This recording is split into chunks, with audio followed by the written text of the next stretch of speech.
Anitsigo, Kiji Megwich, Gajay Manitou, Mukwa Musayett, and Indigenous, Anishinaabe Keeseekoose First Nation, Saskatchewan, Ndonji, Mukwa Dodom, Keeseekoose Shelly Johnson. What I've said to you in my traditional Saulteaux Ojibwa language is that I give thanks to the Creator for my traditional name, which is Mukwa Musayett. In my community, it's my uncles that give me my traditional name, and they did that when I was a little girl. And it means the closest translation is that I'm walking with bears, and I come from the Bear Clan. The story in my community is that our people originated around the falls here in Sault Ste. Marie, and that we were pushed westward to Saskatchewan by colonization and the coming of the sickness that we had no immunity to. And so we just ran. And there are bands of Ojibwe across this country. The last one that I know about is in Moberly Lake, British Columbia. I want to begin by acknowledging the traditional territories of the Anishinaabe and Métis Nation, and also to recognize the Robinson-Huron Treaty Territory. As a visitor here, I'm grateful to be here. And as the place that my people originated, this is my first visit here, and I'm so grateful to the organizers to bring me. As I was walking up the stage, I was looking at these beautiful paddles in front of me that are done by Kwakwakiwak artist who is a professor at the University of Victoria. His name's Kerry Newman. His father, Victor, is a residential school survivor.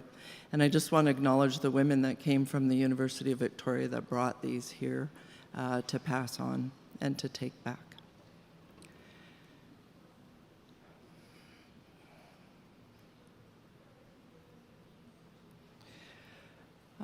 This is the flag of my nation, and if you can see, right down about there is Treaty 4, and that's where my people are from. But I live and work in British Columbia. I work at a place called Thompson Rivers University. It's located on the unceded and traditional territory of the Secwepemc people, and we have some of our Secwepemc elders here today. But I do come from Treaty 4.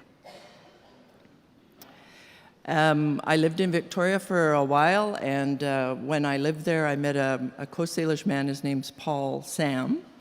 And if you all have an uncle like I have an uncle, they tease you till you just want to cry or run away. And Paul took that role, and he gave me a Sanchothan name, Spa-eth-tenot. And he told me that it means bear woman.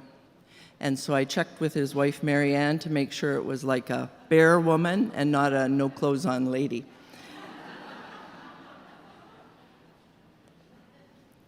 This is my family. The woman in the white hat is my grandmother's residential school survivor, the Lebret Residential School. The picture of the little girl and the elder woman is her later in life and me.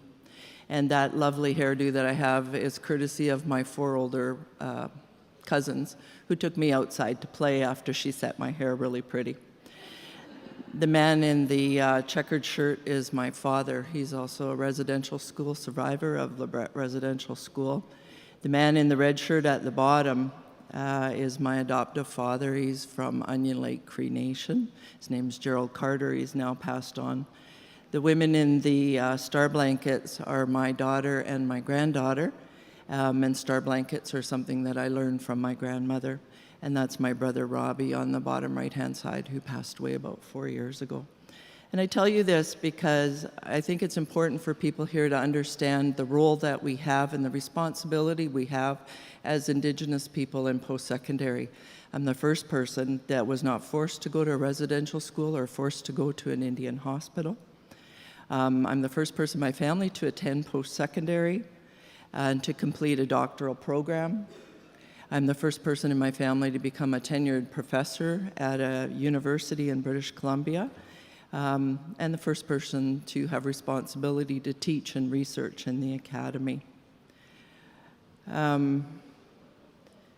And I say those things because I think of all of the people in my family that worked to get me to this place and the expectations that they gave me to have this voice and to use it to the benefit of our people. And I think that there are many others in this room that do that. There are also non-Indigenous people here who may come from a long line of people working in post-secondary, and I want to acknowledge that. So what I'm going to do today is to talk to you a little bit about indigenizing higher education in this era of reconciliation. What does it need to be possible? What, when, where, who, why, those kinds of things. I want to talk about 10 key Indigenous curriculum development principles. And I also want to say that my current position is Associate Professor and Chair of Indigenizing Higher Education, Canada Research Chair.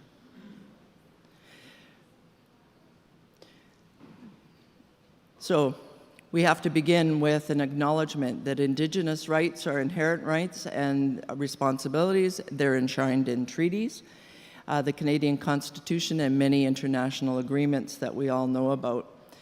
And what this requires us to do is to recognize historic wrongs that have been committed and our commitment to do better, and a need to redress. And there are many different reports and inquiries that speak to that. And we have a commitment to undertake and practice measures aimed at returning, renewing, and regenerating Indigenous practices, languages, and protocols in post-secondary.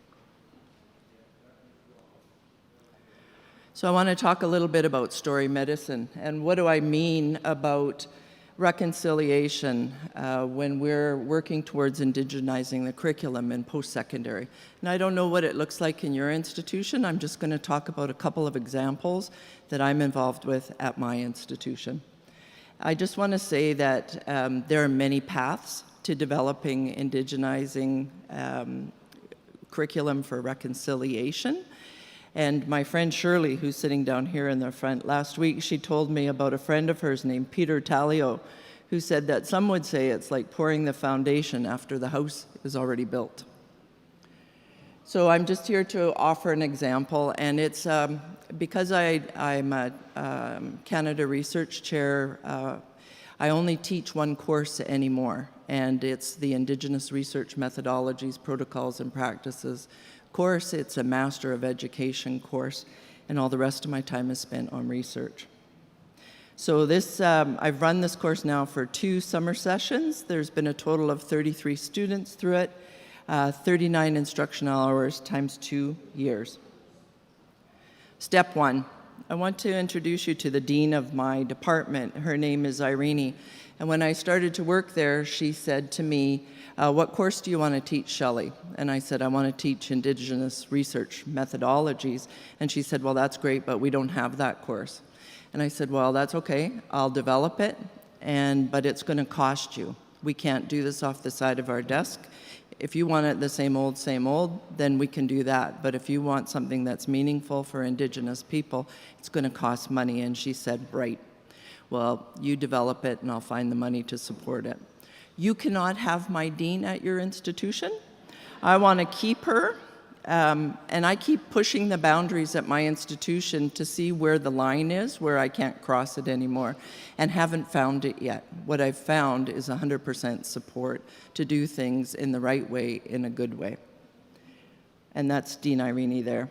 So, first step, find an institutional champion with money and power. A lot of our Indigenous positions in universities have a lot of status. They have big, long, wonderful titles, but they have no money and no power attached to them. So find somebody in your institution with money and power. The Truth and Reconciliation Summary Report talks about reconciliation, saying that it's going to be hard to get it. Getting to the truth was hard, but getting to reconciliation will be harder. They said it's not an Aboriginal problem, this is a Canadian problem. And I love the former speaker who said, you know, this is not something that Indigenous people can do, because we're 1.4% of all the faculty and all the public post-secondary institutions across this country. and we can't do it by ourselves. We need help. So, step 3. When Irene said, go ahead and do it, I thought, okay, the first thing I'm going to do is I'm going to invite everybody that's Indigenous and non-Indigenous at my institution to come together and talk about what an Indigenous research methodologies course is. I don't want to glean what Algoma's done in Secwepemc territory. I don't want to look at what University of Toronto's done. I want to know what the people here on the ground are thinking. So I invited all of my Indigenous colleagues and allies to come together. And I asked them questions like, have you taken an Indigenous research methodologies course? And if you did, what did you like about it? What did you not like about it? What did you want more of? What did you want less of? And there's a woman sitting at the back named Nicole Shabbos, whose picture's here, and she was at that very first meeting. So, the second thing I did is I went to the community and I asked them, how has research teaching been done in this nation, in these territories? What did you like about it? What didn't you like about it? And I went to the local First Nation that my institution is perched on their land. And in BC, we have very few treaties in our communities, and there is none with this nation. So we're basically squatters on their land. I asked them to tell me what the course could look like to their community. What might it mean to their community? Would it be a good thing? Would it be a bad thing? And what I heard back from them is a lot of research and a lot of teaching's been done here, and nobody has come to ask us what we think might be helpful for our people. And so I asked them, do you want to contribute to this course's development? And if so, in what way? And how did you want me to proceed? I talked with elders in the community, and I talked with elders at our institution, and I talked with students. For the first year people, I asked them to come back at the beginning of the second year and said, what worked for you in that class last year? What didn't work? What should we do more of? What should we do less of? And I was particularly interested what the newcomers and the international students might say, because I was quite surprised at how many signed up for this course. And so I'm going to talk to you a bit about that. That's my institution. We're located on the Tk'emlúps Indian Band. Those are students in the first cohort that were taught how to make a drum by a Secwepemc elder, and he spoke to them about drum teachings, and then I taught them an Anishinaabe song from my community. It was important that I invited, what people told me, it was important that I invited the international students to bring who they are, all of who they are, to this course. Many of the students from India and China and Inner Mongolia and from Mexico could relate to the tribalism of our people because they are from tribal people themselves. Then you just do what they say. It makes you look brilliant if you just listen to the people when you ask them things and then you actually put into practice what they tell you to do. So I had 3 meetings on campus, then we had 3 meetings in the community, and I took really good notes because in a past life for 25 years, I was a social worker in the province of British Columbia, and note-taking is an invaluable skill. What they told me is they said, you bring, you start every class with a half-hour language teaching from a Secwepemc elder. It's important that your courses, whether they're Indigenous research or whatnot, you help the people to understand whose land they're on and whose language they're, what is the original language of that land. So the final class, we brought in that same elder to evaluate all the students' learning.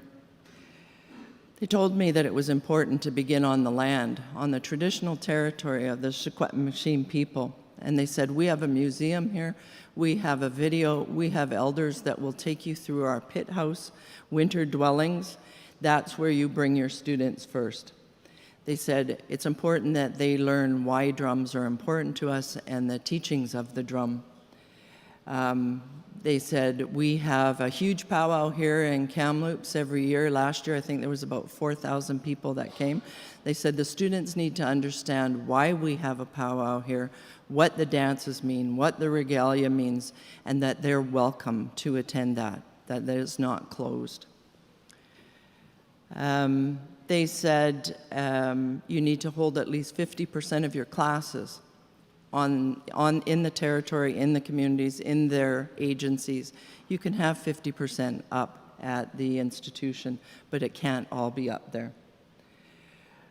They said, when I looked around the table, when I had the first professors at the table, there were people from education, social work, law, adventure tourism, Indigenous administration, nursing, arts, many different Indigenous people teaching all across. And they said all those people will have research methodologies that make sense to them and to their nations, and you need to bring them in. They can start your individual classes, but you will co-teach with them and you will co-teach with the elders. People were very clear to me, and like I said, I like to listen. They told me the importance of our oral traditions. Who says in an institution that all of your assignments have to be written? Who says in an institution you have to all sit in nice little military-style rows, one behind the other, looking at each other's back? The way you set up your classroom, the way you invite people in is very important. And so they said, all of your assignments, Shelly, must use our oral tradition. And we will help you develop a rubric. And so we've done that for each of the assignments. They said you need to co-create opportunities for the students to be organically as community members, because our people are not going to trust your students coming out into our communities if we haven't seen them at community events and community gatherings. And so you need to bring them out. And so happened that the Kamloops Powwow was one of the events. Another was a graduate research conference with international Indigenous scholars.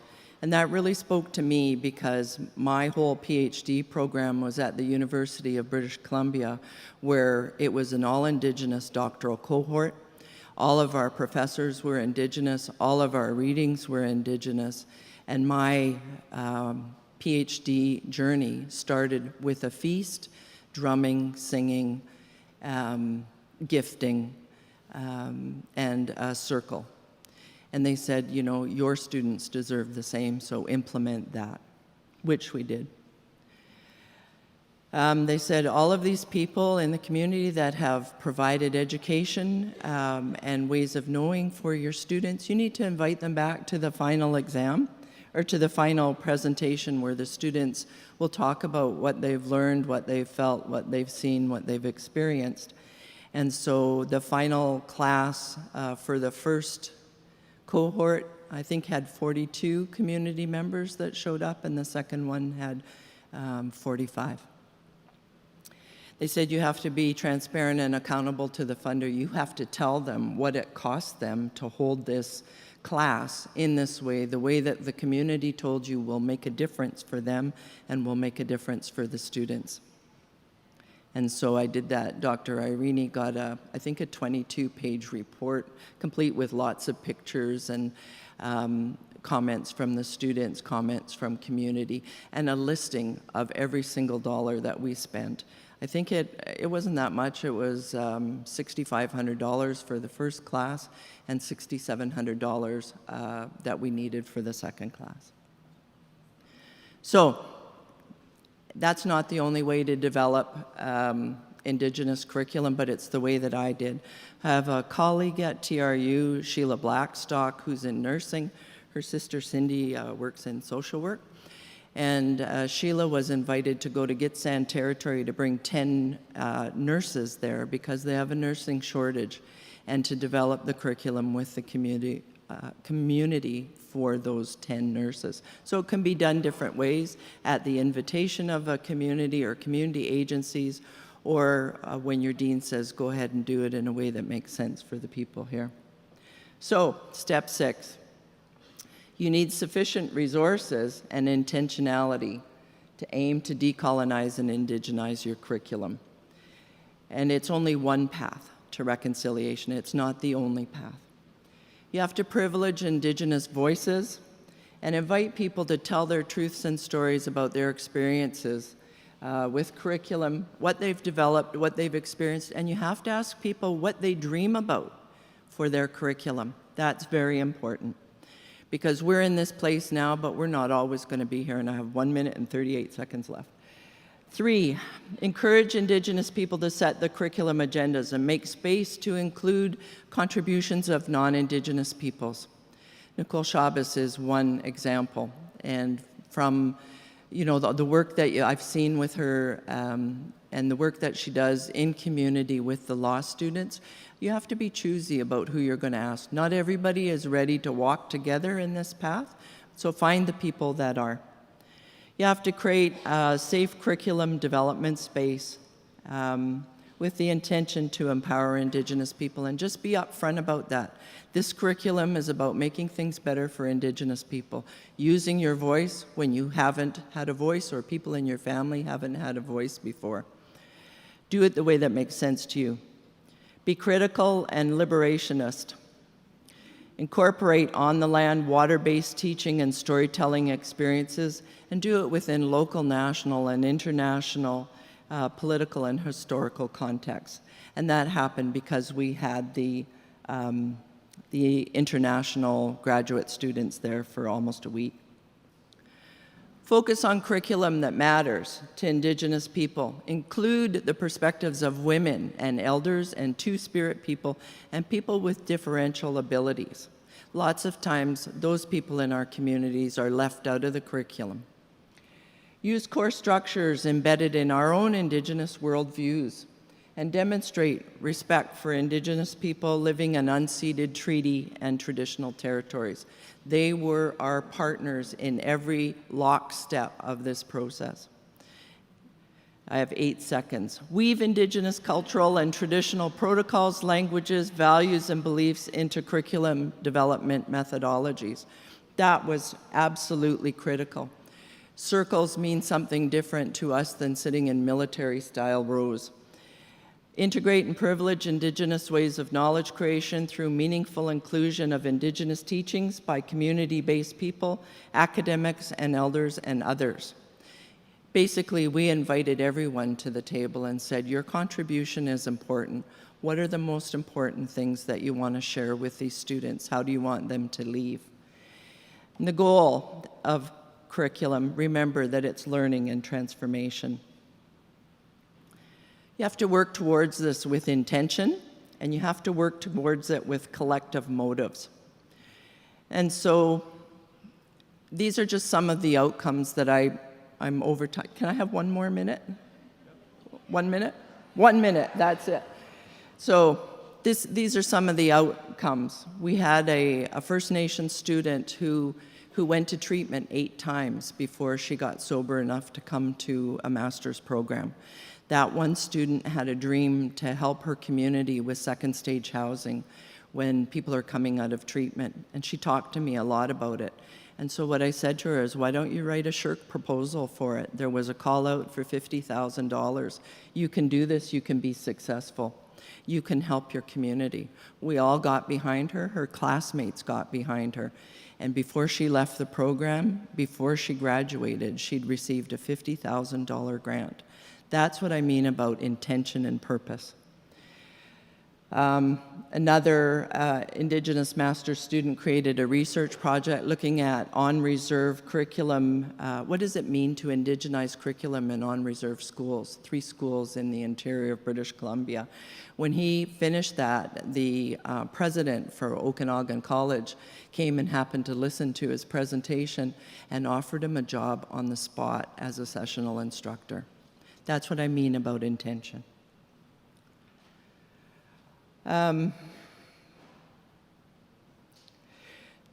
Gary, you're at the back. Can you just stand up so people can see who you are? This is our Elder Gary Gottfredson from the Secwepemc territory.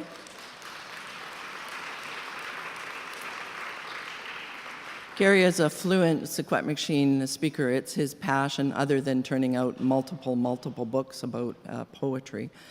But Gary was at the graduate students gathering, and so I took the first cohort of 19 students just as they were graduating over to Gary and asked them to introduce themselves, who they were, where they're from, who their mothers are, who their fathers are, the